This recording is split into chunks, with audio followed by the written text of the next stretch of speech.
Looking at federal government and states, 57 trillion naira debt increase, evaluating prudent spending in government is what we're about this morning. And just recently, the DMO released that about 57 trillion naira increase in debt has been reported. Looking at where it was in 2023, at the end of June 2023, where it was 87 trillion naira, but now it has shot up to 144 trillion naira. Well, it's not a crime, or neither is it a wrong thing to borrow, but economists will tell you that what you spend that money that you borrow for will go a long way to determine your doom or your restoration as a country. And we're looking at the economy that has nosedived and the need for us to restore it halfway and make sure that, with the people that in the country or Nigerians, have a better life in all of this. And that's why we bring up government, and year in, year out, every 4 years, the people must come around and see how they can elect their leaders in order to put right pegs in right holes so that we can have a government that will be responsive, transparent, and show accountability, in bringing about dividends of democracy. We're discussing this with me. I have lecturers in the house, and I want to start with the lecturer, political scientist from the University of Benin, Neville Obagedo, at my extreme left. Good morning and welcome, Neville. Good morning, ITV. Good morning, viewers and listeners at home. And next to Neville is Ibrahim Momo, a political economist, and he's a lecturer of the Abrosali University. Good to have you join. Thank you for having me. Good morning, our very esteemed viewers. Well, it's quite important that we showcase this, most especially as regards the debt, the huge debt that Nigeria is having. Well, some will say that it's not really a problem, but if the government of the day will be having the viable objectives to fix this debt or make sure that we have a diversified economy to go about it, it's another different ballgame. So let's get your thoughts, Neville, as a political scientist. What is 57 trillion naira increase to Nigeria's economy as debt, looking at where we're coming from? I think a point of departure in assessing this topic is whether government should even acquire loan or secure loan, and whether it is legal for government to do so. In running public administration, in running the affairs of a state, including the Nigeria state, the government needs a legal document, and that legal document is usually a budget that is passed into law by the legislature and by the executive. In that document, it is well spelled out the avenues and the sources of revenue for that fiscal year. And so, over time, whether in the last 18 months, whether right from the time Nigeria acquired the political independence, there have been budgets and there have been sources of revenue well spelled out. And so in this case, we are talking about loans, because when you are talking about debt, you are saying that somebody, one way or the other, has entangled himself, or a nation state has entangled itself with some resources that have to do with money or monetary exchange. And in this case, we see over time that Nigeria has been securing loans from countries like India, like China, like America, some other places, or from multilateral organizations like the World Bank and the IMF. Now, before you talk of whether the money in question, 57 trillion, is a whooping sum of money that can be making Nigeria to be catching cold, or Nigeria to be catching cold, the question is, what is the position of Nigeria in terms of international political economy? What does Nigeria have to exchange with the world, apart from oil, basically? And what is the position of the international oil cartel, of how much Nigeria can produce and how much oil Nigeria can sell to be able to get resources to finance the economy run the affairs of the state, and even service the debt that Nigeria has secured over time. That is a question that we must unravel before we talk about the nature of the debt, whether the increase is something that should be troubling us or whether it should not be troubling us. That's number one. Number two, what is the exchange rate of Nigeria with the international currencies, quote, such as the pound sterling, such as the dollar? Because one of the reasons why they have to internationalize those currencies is because they are aimed at displacing the domestic currencies of the nations that are trading with these currencies. For example, the pound sterling that is like a gold in the international market. It is structured by these powerful nations, led by the Bretton Woods system, to make sure that the currencies of other countries, developing countries, are tied to the export rate of these currencies. For example, if an American want to come and buy, or you want to buy anything in Nigeria here, why will you use dollar to buy something in Nigeria when you are in Nigeria here? But you see that across the world, the dollar is something that nation states grapple with in terms of exchange rate. Yeah. And so when you also come here to come and talk about this amount of money that Nigeria is owing, or increment in the debt that Nigeria is, the debt profile of Nigeria, the next question should be, why is it that Nigerians are dependent on import? Because we are not manufacturing anything, and everything you see on the street of Nigeria, more than 90% of what you see, they are imported. Either they are imported or their raw materials are imported.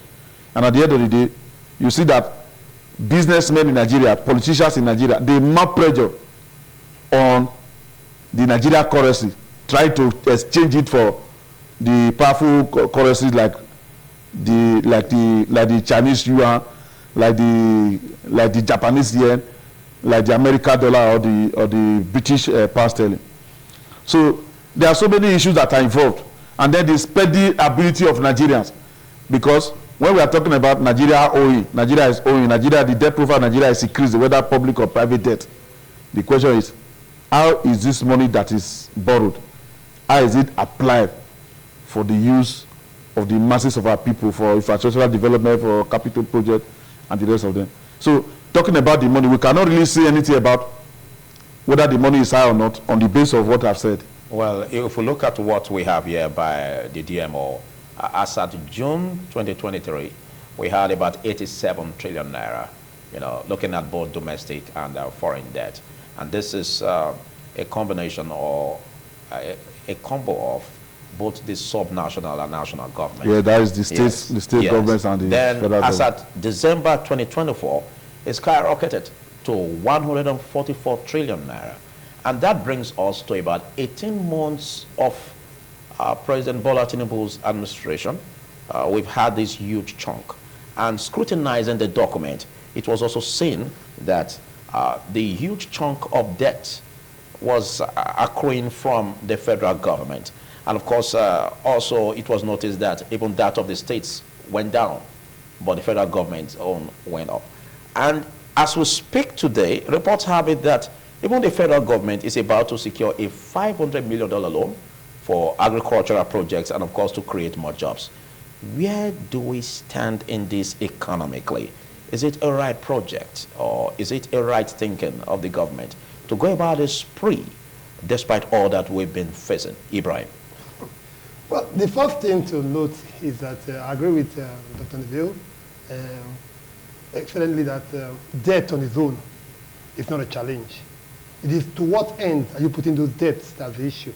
So I agree with him entirely on that point, that when we take debt in abstraction or in isolation, or the quantum of debt or increase in debt may not drive home the point. But when you now, feature that debt, when you now examine the debt profile, from the point of view of to what ends have it been put, has it led to better standard of living and quality of life for the people? Has it led to better infrastructure? Has it led to a lower level of income? People have said that when it was 18,000 naira minimum wage in Nigeria, the value of the dollar was down 189 naira.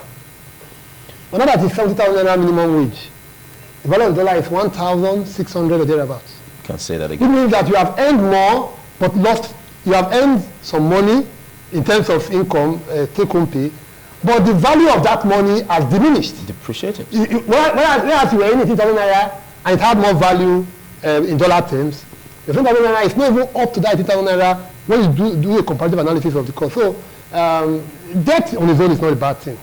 But when you look at what the debt has been put into, what have we achieved as an economy? Can the government of the day look at people in the face and say that the quality of life, the standard of living of Nigerians has improved within the last 24 months? Because it came in May 29, and this is May 13th, May 12th, May 13th, if I'm not mistaken. So you are seeing that in about a few days, it will be 2 years, 24 months in power. As the, what do you call it now? The quality of life, the standard of living in Nigerians, have been improved in that period. Now, if the total debt stock of Nigerians before now was 83 trillion naira. All right, I think you will continue from where you left off, but we quickly take a short break. Don't you go away. TMI, every opinion counts. While federal government and states 57 trillion naira debt increase, evaluating prudence in public spending is what we're about. And before that break, we had Ibrahim Momo on the floor. Well, can you pick up from where you left off?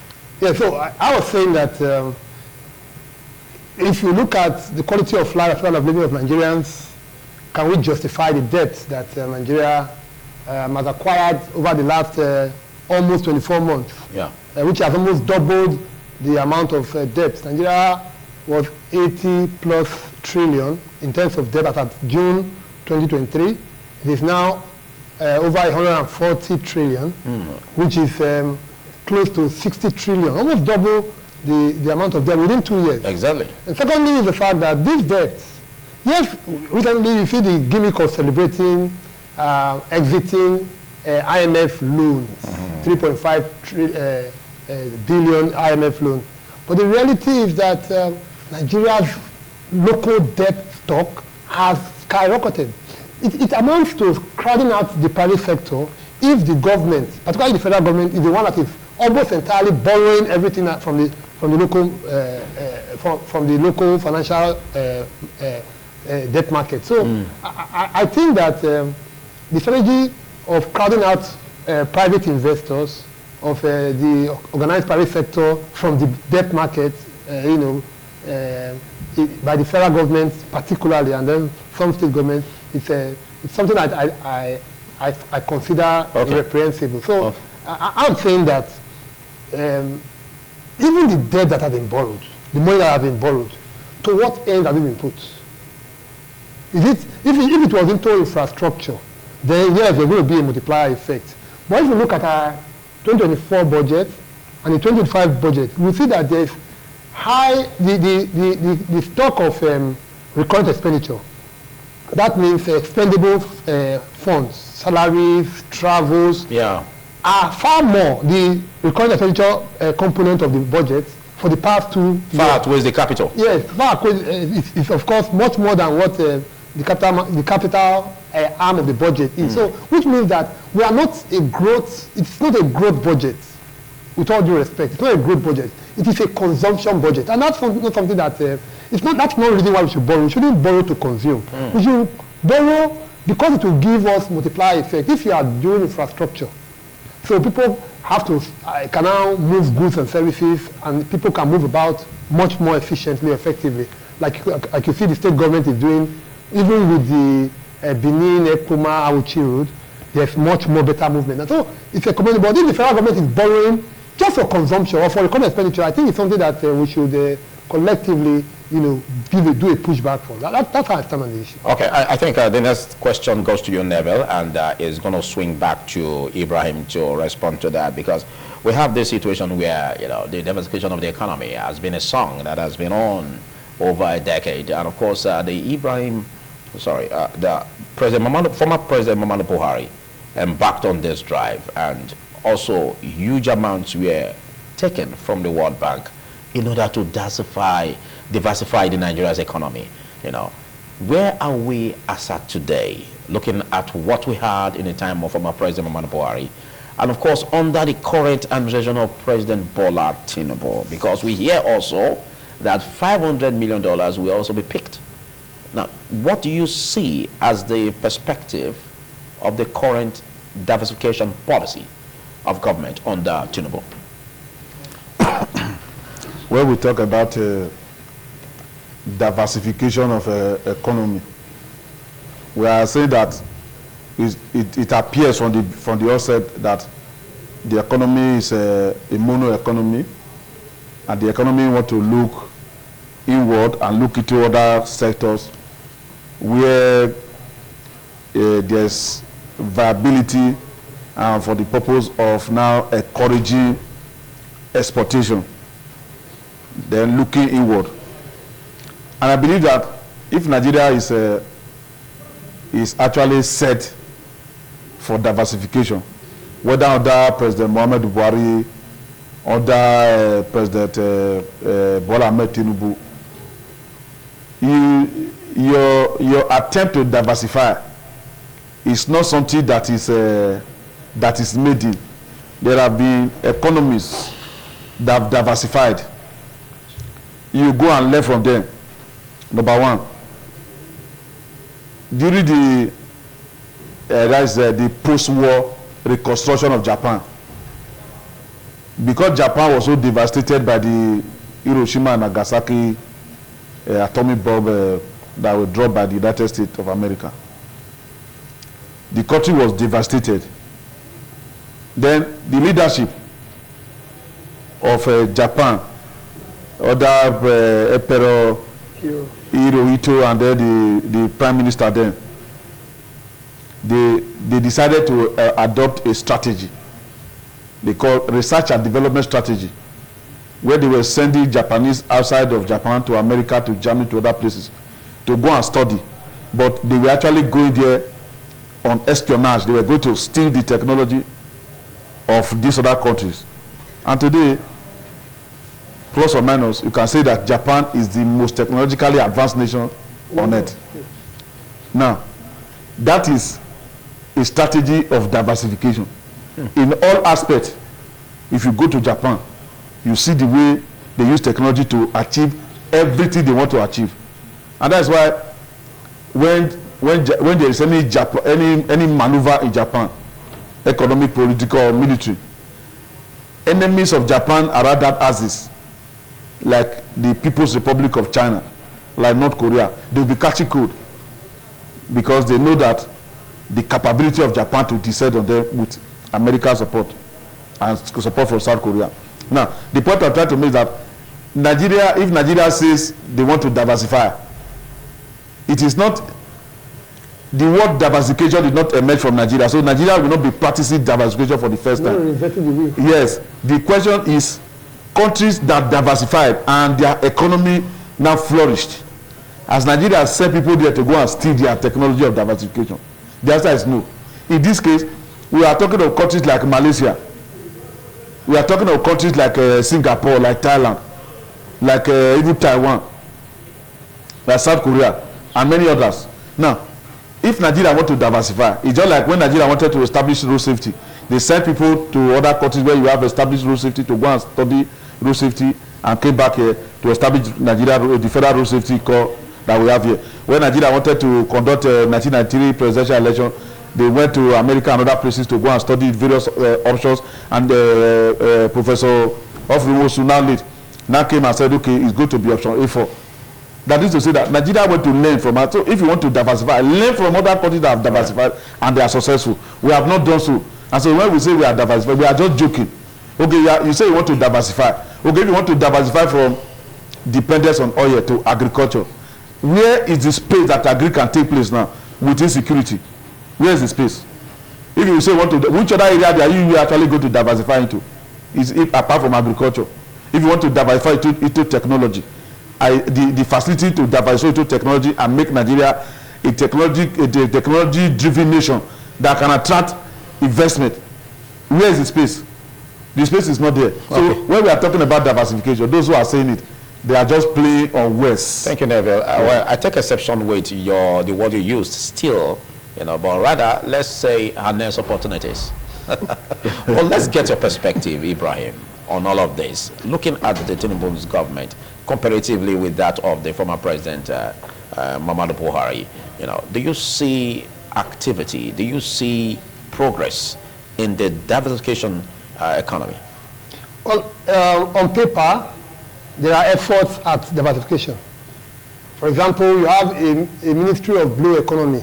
That is because the international waters is the hub of international trade.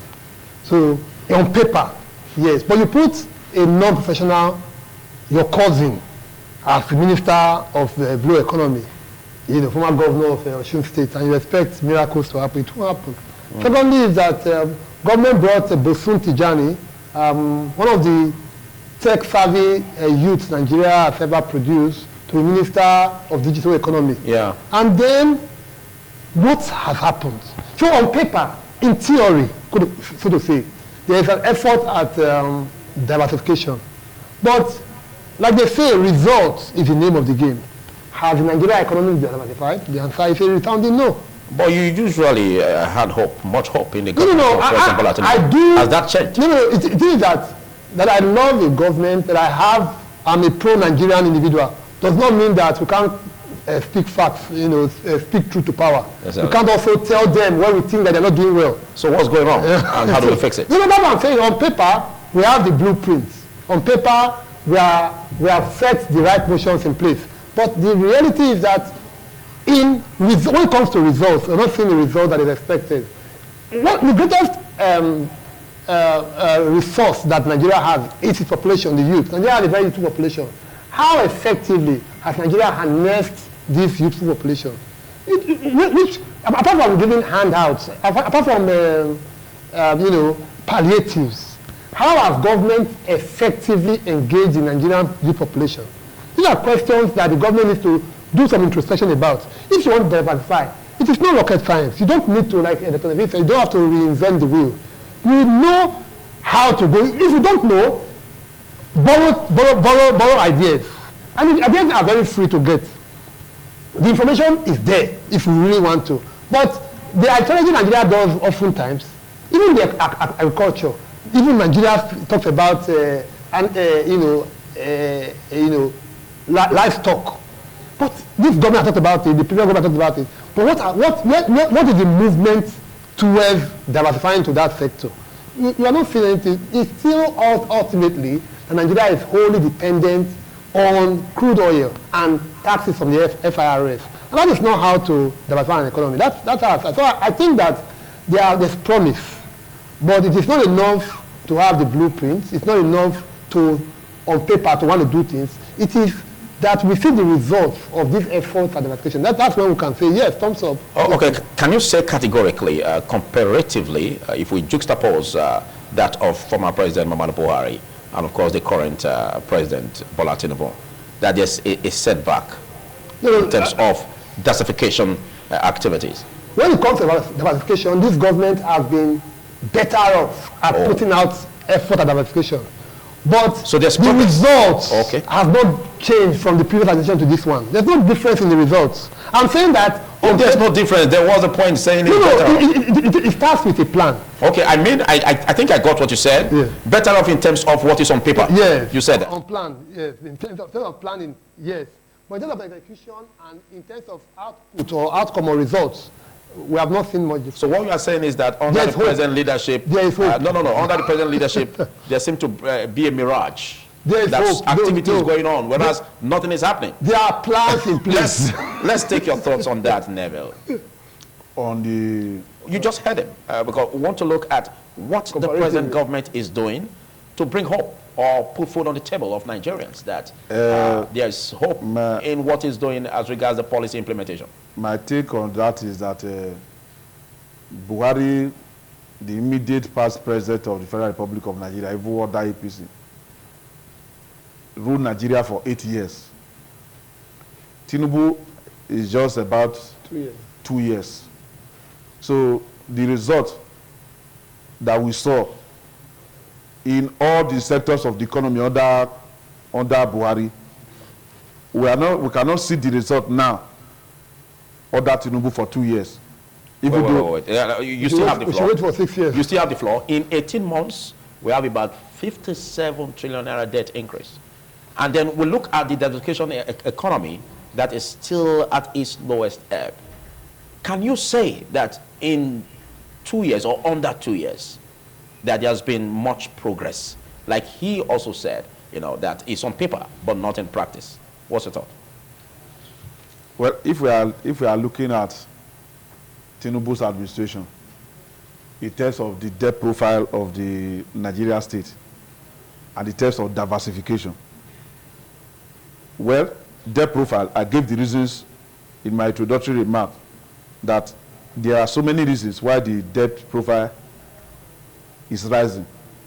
And one of them, even though I don't measure that one, is the issue of a subsidy removal and the pressure that came with it, which many Nigerians, whether highly placed or lowly placed, and the depreciation of the naira, don't forget that. They are still battling. Yes, and the depreciation of the naira. Yes, and these are on the table of the president. Yeah, these are responsibilities that the president should tackle. The depreciation of the naira come under what I refer to as a domestic currency displacement. I said that one when I was talking about powerful currencies of America and other countries. Now, it is good that we analyze government and compare them, whether of the same political party or of different parties. But we should also look at the ecology, the environment that these governments are operating. Right now, the condition and the atmosphere that Buhari operated with is different from the one that Tinubu is operating with.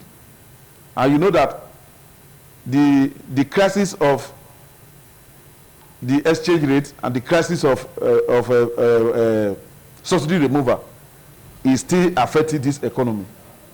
And the president has severally and repeatedly in many of his broadcasts to the nation and maybe addressing gatherings of political leaders, he has made reference to that. Are you saying, okay, that he knows that Nigerians are passing through trying times because of adjustments? Are you saying that's one of the mistakes of the present government?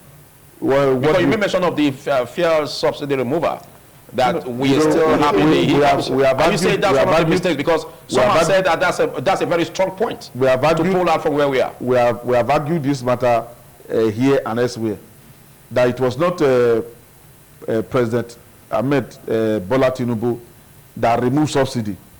He only made a statement referring to removal of subsidy. He said the document that were added over to me by my predecessor in the office, he was referring to Muhammad Buhari, that there was no provision for subsidy. It means subsidy was removed before more than 6 months before then. They only added wait, he's the boss. Wait, he's the boss. He's the boss. And he takes the blame. Yeah, he takes the blame for poor performance in his time. Let me blame the president. Now, the point of blaming the president is this: that as a president, if they added over documents to you, you are supposed to take time to study the document. Then your broadcast to the nation, you will say, the president that added over to me, or my predecessor in the office added over this to me, we are going to look at it and see whether this subsidy remover should stand or not. He did not say that. And while he was making that speech, all the filling stations across Nigeria adjusted while he was still making the speech, they adjusted, and from that time till now, we have not recovered. So do you say that's an unpardonable mistake? No, it's not an unpardonable. I will not pardon the president. It's not an unpardonable. It's something that can still be done. Because when Jonathan came up with this whole idea of a subsidy removal, and there were crises across the country, he came up with the idea of Shopee to cushion the effect. Are we getting it? So governance is not a learning process, but you can still learn. You can learn from others, and that we have a peer review, Africa peer review mechanism other this Africa Union. Okay. And what do you call it? Okay, the pendulum will swing back to you. Because you asked me a question about diversification. Then I was going to talk about it. Yes, you talk about it, but let the pendulum swing back to Ibrahim. Let's look at let's feel the pulse of this present government, most especially as regards getting it right. You know, we look at the need for the present government to do the needful, you know, in terms of, you know, bringing about prudence in spending, having a government that is prudent. Now, do you see the style of the president as a prudent president? And what do you see, or what is the takeaway from the subnational government, and how do we make sure that this works? Well, when there is more money to be spent, the default thought mode is to spend more. And so when it comes to profligacy, I can say that this current administration and the subnational states and local government have been more profligate. Profligacy is not a positive word, though. It's a negative word. It's actually wastage in spending. Exactly. With all due respect. So I think there's more money to spend now because of, quote unquote, improved revenue as a result of removal of subsidy. Government is not subsidizing importation of refined petroleum products anymore. But should government not save for the rainy day? It ought to. Yes, there's more money, but must we spend everything and borrow more? We are spending more, everything that we are earning, and we are even borrowing in addition to spend. Even though there's more money, we are spending more and borrowing more. That's the first thing. Second point is that when we look at the government, you know, in terms of what ends, where they are spending more, what are they spending more for? The first thing is that you are seeing, you know, multiple tens of multiple foreign trips, results for which you are not seeing. Well, some of them you will call working visit, 2 weeks working visit. The president has done 3 already to France, working visits. Then, in fact, they have traveled for over 60 days in less than, in the last 1 year. He has traveled for over out of 360 days, for 360, 1/5 of that time was spent abroad. Secondly is that... Okay, we'll come back to you. We'll quickly take a short break, after which we'll be concluding on this segment. Do stay. TMI, every opinion counts. Thank you so much. It's still TMI, and we're still on the federal government state's 57 trillion naira debt increase, evaluating prudence in public spending. But, well, let's quickly come to you as we round off, looking at the need for the government to be more accountable, more transparent in their budget implementation as regards being prudent in governance. 1 minute for that. Yeah, well, very quickly, I just want to say that it's important, it's central to a good government system to ensure that their finances, there's nothing wrong if books are balanced. If you are earning more money, you don't have to borrow, you don't have to waste.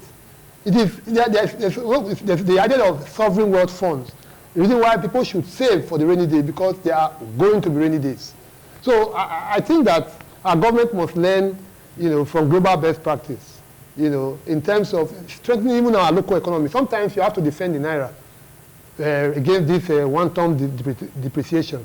But if you don't have a good, you know, sovereign wealth fund, or even a balance in terms of a reserve savings or earnings, then I think that there's no way you can defend your naira. And then what happens is that you have a kind of one-time depreciation of both the naira and then in exchange in comparison so for you, so far, the performance under President Bola Tinubu is no. No, they have done well in terms of in principle, but maybe we should give them more time to see if those plans will come to fruition. All right. So now we are not there yet. The big 2027 that is forthcoming. Yeah. That's another 4-year term. Yeah. Okay, let's get your thoughts in 60 seconds, Neville. As a round off. So fortunate that Nigeria has been described as the world's most wasteful democracy, and we see that with the way our political leaders spend money, and this is telling on the poverty rate of the populace. We're having problem of insecurity in Nigeria, and the leadership of this country has not taken bold steps to address it. And everything that is wrong with the state, with the Nigeria state, can be resolved by the political leadership of this country, starting from Bola Ahmed Tinubu. And the government at all levels should ensure that there's transparency, because we have what we call financial transparency in our judicial or legal system. All right. So people should make use of that opportunity to bring those who are wastefully spending our money to book. Thank you so much, Neville, and big thanks, Ibrahim, for taking out any part of this conversation.